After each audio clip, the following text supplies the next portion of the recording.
بسم اللہ الرحمن الرحیم رب زدنی علما من يطع الرسول فقد أطاع الله ومن تولى فما أرسلناك عليهم حفيظا. الحمد للہ وکفی وسلام علی عبادہ الذین اصطفیٰ اما بعد. السلام علیکم ورحمۃ اللہ وبرکاتہ.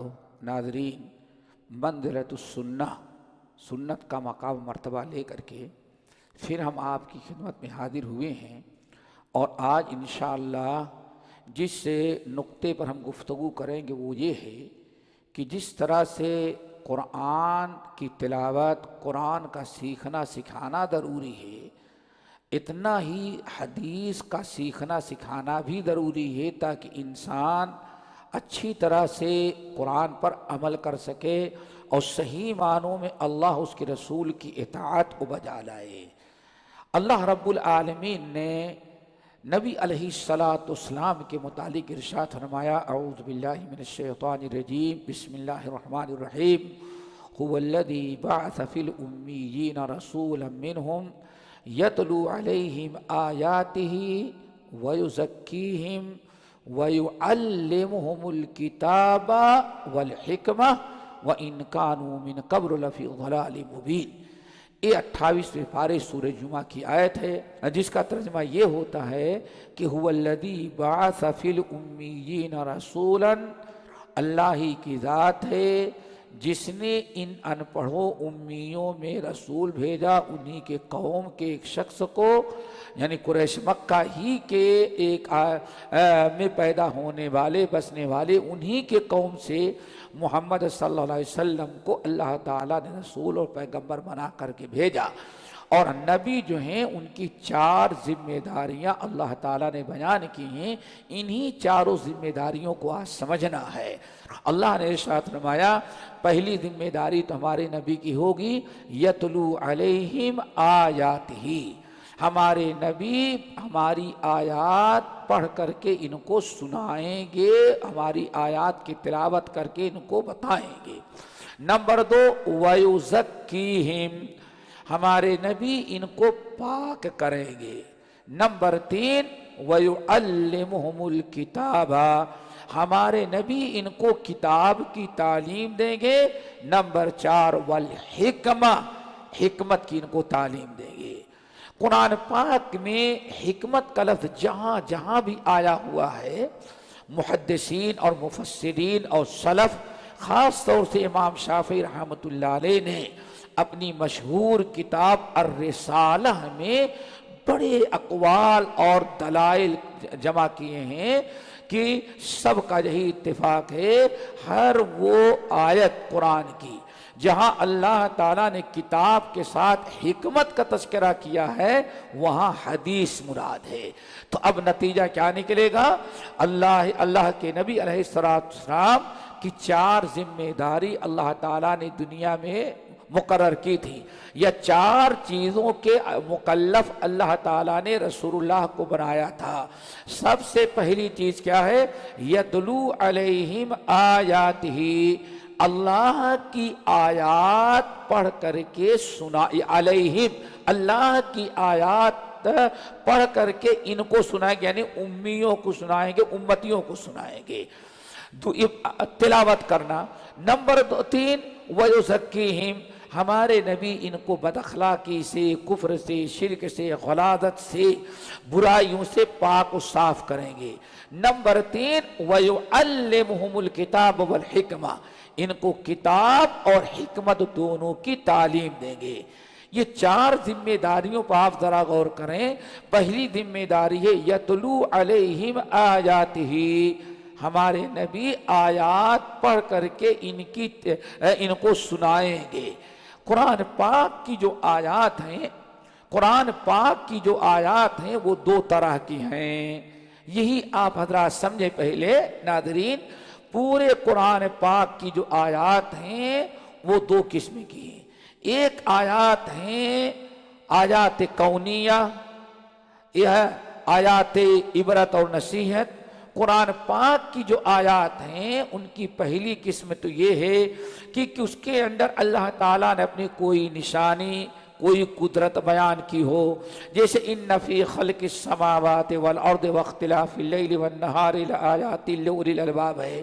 اے لوگو، اللہ زمین اور آسمان کو اللہ نے پیدا کیا، وہ ساری کائنات ہیں، ان فی ذالک، ان کے اندر سوچنے سمجھنے والوں کے لیے بڑی عبرت اور نصیحت ہے، یعنی ایسی آیات جو اللہ تعالیٰ نے اپنے توحید کی علامت اور دلائل کے طور پر نازل کیا ہے۔ اسی طرح سے قرآن پاک کی آیات جو ہیں بہت سارے واقعات، انبیاء کے واقعات، گزری ہوئی قوموں کے واقعات آیات میں مذکور ہیں، وہ بھی عبرت اور نصیحت کے لیے ہیں۔ تو ایک قسم کی آیات تو یہ ہیں کہ انسان صرف تلاوت کر دینے سے سمجھ جاتا ہے، اس کی تفسیر اور تشریح کی ضرورت نہیں پڑتی۔ تو قرآن پاک کی اس قسم کی جو آیات ہیں جس میں جنت کا تذکرہ، جہنم کا تذکرہ، عبرت اور نصیحت کے واقعات، اللہ تعالیٰ کے وجود کے اور دلائل کی جو آیات ہیں، ان آیات کو تو صرف نبی علیہ السلام پڑھ کر کے سنا دیتے اور لوگ سمجھ جاتے، لیکن قرآن پاک کی کچھ آیات ایسی بھی ہیں جو آیات احکام ہیں۔ آیات احکام جو ہیں ان کو سمجھانے کی ضرورت پڑتی ہے، اسی لیے اللہ تعالیٰ نے نبی علیہ السلام کی تیسری اور چوتھی ذمہ داری ڈالی، وَيُعَلِّمُهُمُ الْكِتَابَ وَالْحِكْمَةَ، ہمارے نبی ان کو کتاب کی تعلیم دیں گے اور حکمت یعنی سنت اور حدیث کی تعلیم دیں گے۔ اب کیسے تعلیم دیں گے؟ صحابہ کرام کو آپ نے کیسی تعلیم دی، اس کو سمجھنے کی ضرورت ہے۔ امام بہقی رحمۃ اللہ علیہ وغیرہ نے بسند صحیح نقل کیا، حضرت عبداللہ ابن عمر ابن الخطاب رضی اللہ تعالیٰ عنہما کہتے ہیں، ہم لوگ نبی علیہ السلام سے قرآن پاک کی 5 آیات سبق میں پاتے تھے۔ اندازہ لگائیں کہ نبی علیہ السلام کس طرح سے قرآن و حدیث کی تعلیم دیتے تھے۔ عبداللہ ابن عمر کہتے ہیں 5 آیات نبی علیہ السلام ہم کو درس میں سبق میں دیتی تھی، ہمیں جو سبق ملتا 5 آیات کا۔ کہتے ہیں ان 5 آیات کو ہم لوگ اس وقت تک، یعنی اگلے 5 آیتوں کا درس ہمیں اس وقت تک نہیں ملتا تھا جب تک کہ پہلی 5 آیات جو ہم لوگوں نے سنا ہے، سیکھا ہے، اس کا پڑھنا سیکھ لیں، پڑھنا سیکھیں، اس سے کیا کیا مسائل نکلتے ہیں اس کو سیکھیں، پڑھنا سیکھ لیتے اور اس سے مسائل کیا نکلتے ہیں وہ سیکھ لیتے، تب اگلا درس ہم کو 5 آیتوں کا اللہ رسول دوبارہ دیتے تھے۔ بڑی پیاری بات کہتے ہیں، فَعَلَّمَنَا الْعِلْمَ وَالْعَمَلِ، نبی علیہ السلام نے ہم کو قرآن بھی سکھایا اور قرآن پر عمل کرنا بھی سکھایا۔ فَعَلَّمَنَا الْعِلْمَ وَالْعَمَلِ، یا دوسری قرات کیا، فَعَلِمْنَا الْعِلْمَ وَالْعَمَلِ، لوگوں ہم نے نبی علیہ السلام سے علم بھی سیکھا اور اپنے علم پر عمل کرنا بھی ہم نے سیکھا۔ تو نبی علیہ السلام اس طرح سے تعلیم دیا کرتے تھے، اسی لیے امام بہقی رحمۃ اللہ علیہ شعب الایمان میں نقل کرتے ہیں کتنے توجہ سے سیکھتے تھے۔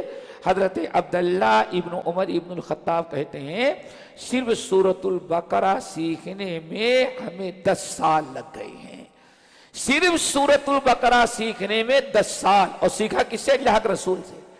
ان کے باپ عمر کہتے ہیں ہم نے سورۃ البقرہ کو 8 سال میں سیکھا، عربی زبان ہے، جلیل القدر صحابی ہیں، لیکن سیکھے کتنے سال میں؟ 8 اور 12 سال میں۔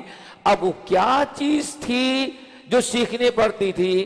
آخر یہ قرآن پاک کی جو آیت ہے اس سے کیا مسائل نکلے، ان مسائل کو اللہ کے رسول سمجھاتے، پھر ان مسائل پر عمل کیسے کرنا ہے اللہ کے رسول صحابہ کو وہ بھی سکھاتے۔ اسی کو کہا جاتا ہے کتاب کی تعلیم والحکمہ اور حدیث کی تعلیم. تو نبی علیہ السلام کا مکمل درس جو ہوتا تھا وہ علم اور عمل. علم تو قرآن سے سیکھتے تھے الفاظ سے، اور اس سے جو مسائل سیکھتے تھے اس پر عمل کرنے کا طریقہ بھی نبی علیہ السلام سے سیکھتے، اور جو عمل کا طریقہ سیکھا تھا دوستو اسی کو کہا جاتا ہے حدیث. وَيُعَلِّمُهُمُ الْكِتَابَ وَالْحِکْمَةَ، کتاب اور حکمت دونوں کی تعلیم دیا کرتے تھے. اچھا، کتاب اور حکمت دونوں کی یعنی دونوں پڑھنا، قرآن بھی سیکھنا اور سنت بھی سیکھنا. اسی لیے سورہ احزاب کی آیت میں ازواج مطہرات کو جو اللہ نے پابند کیا تھا صرف قرآن یاد کرنے سیکھنے کے لیے نہیں بلکہ قرآن کے ساتھ ساتھ حدیث بھی سیکھنے سکھانے کا. وَاذْكُرْنَ مَا يُتْلَى فِي بُيُوتِكُنَّ مِنْ آيَاتِ اللَّهِ وَالْحِكْمَةِ. اے نبی کی بیویوں، گھر میں رہو اور تمہارے گھر میں جو بیان کی جاتی ہے، بیان کیا جاتا ہے، چاہے قرآن ہو والحکمہ یا حکمہ نبی کی حدیث ہو، جو بھی نبی تمہارے سامنے بیان کرتے ہیں ان کو یاد کرو. تو پہلی آیت کو ہم نے اس لیے پیش کیا کہ نبی علیہ السلام قرآن کی تعلیم کے ساتھ ساتھ سنت اور حکمت حدیث کی بھی تعلیم دیتے تھے. اور صحابہ جو ہیں نبی علیہ السلام سے صرف قرآن نہیں سیکھتے تھے بلکہ حدیث بھی سیکھتے تھے. اور سورہ احزاب کی آیت جو ہے اس لیے ہم نے پیش کیا کہ اللہ تعالیٰ نے بھی وَاذْكُرْنَا، یہ نبی حکم نہیں دے رہے، اللہ حکم دے رہا ہے ازواج مطہرات کو. اے نبی کی بیوی تم بھی دو چیزیں سیکھو، ہماری کتاب بھی اور نبی کی سنت بھی. کیوں؟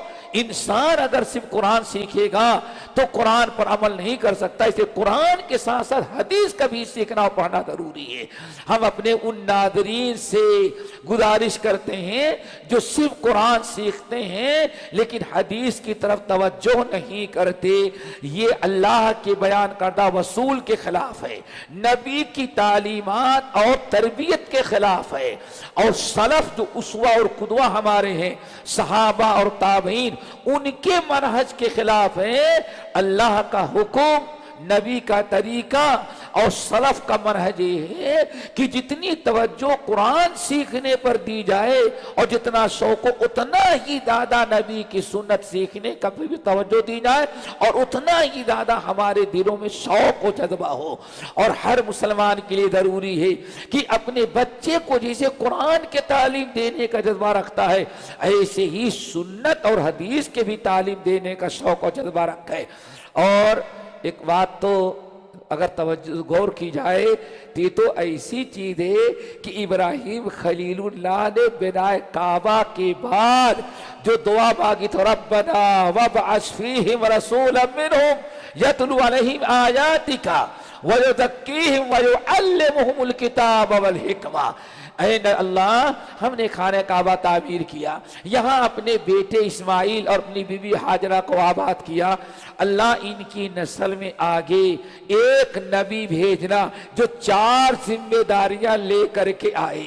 آپ کی یتلو علیہم آیاتک، اللہ آپ کی آیات پڑھ کر کے ان کو سنائے، ان کو گناہوں سے پاک کرے، اور اسی طرح سے علم کتاب اور حکمت کی وہ تعلیم دے. گویا کہ کتاب اور حکمت کی تعلیم لینا اتنا اہم مسئلہ ہے کہ ابراہیم خلیل اللہ نے اسی چیز کو دعا مانگی تھی، اللہ ہمارے اس نسل میں ایک نبی بھیجنا جو یہ 4 ذمہ داریاں یا 4 عمل آنے کے بعد کرے اور لوگوں کو کتاب کی سنت کی تعلیم دے. اسی لیے تعلیم جو ہونی چاہیے وہ دونوں کی ہونی چاہیے، کتاب اللہ کی بھی اور سنت رسول اللہ کی. اور یہی چیزیں ہمیشہ سے رائج رہی. حضرت ابو ہریرہ رضی اللہ تعالیٰ عنہ کے بارے میں آتا ہے، اللہ اکبر، وہ حدیث کی تعلیم تعلیم دیتے تو رات رات بھر دیتے رہ جاتے، اور اسی لیے سلف نے سب سے زیادہ سفر جو کیا ہے وہ علم حدیث حاصل کرنے کے لیے کیا ہے۔ تو ہم تمام لوگوں کو چاہیے کہ قرآن کی تعلیم کے ساتھ ساتھ حدیث کی تعلیم بھی جاری رکھیں۔ الحمدللہ ہمارے بہت سارے بر صغیر کی مساجد میں اس کا اہتمام کیا جاتا ہے، نہ مسجد میں ایک وقت اگر درس قرآن ہوتا ہے تو دوسری طرف درس حدیث ہوتا ہے، اسی لیے درس قرآن اور درس حدیث اور تعلیم و تعلم کا سلسلہ برابر رکھنا چاہیے، کسی ایک پر نہ اکتفا کیا جائے۔ اللہ تعالی ہمارے اندر کتاب اللہ اور سنت رسول کے سیکھنے سکھانے کا شوق اور جذبہ پیدا کر دے۔ اقول قولی ھذا واستغفر اللہ من کل ذنب واتوب الیہ۔ السلام علیکم ورحمۃ اللہ وبرکاتہ۔